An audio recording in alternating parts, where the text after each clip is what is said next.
సాహస్, సుహాస్ వీళ్ళిద్దరి పేరులో హస్ అనేటటువంటి ఒక గొప్ప దైవజనుడు కనిపిస్తాడు. ఎవరో తెలుసా హస్? ఈ పరిశుద్ధ గ్రంథము ప్రతి భాషలోనికి తర్జుమా చేయబడాలి.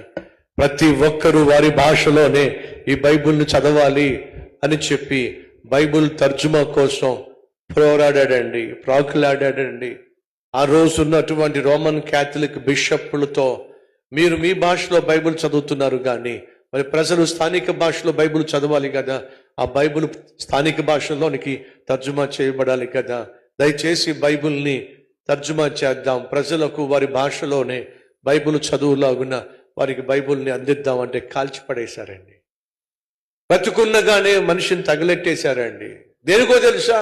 బైబిల్ ప్రతి ఒక్కరి చేతికి చేరాలి. బైబిల్లో ఉన్న సత్యమే ప్రజలను, నశించిపోతున్న ప్రజలను రక్షిస్తుంది. దయచేసి బైబిల్ని ప్రతి ఒక్కరూ మాట్లాడే వారి భాషలోనికి తర్జుమా చేయాలి అని పోరాడితే అతన్ని దర్శనంగా కాల్చేశారండి. అతడు పడిన ప్రయాస ప్రతిఫలమే ఈరోజు నువ్వు నేను మన భాషలో బైబిల్ని చదవగలుగుతున్నాం. నా బిడ్డలు ఆ బైబిల్ని బ్రతికించాలని, ఆ బైబిల్ని లోకానికి ప్రకటించాలని చెప్పి వారి పేర్లలో హస్ ఖచ్చితంగా కనిపిస్తాడు.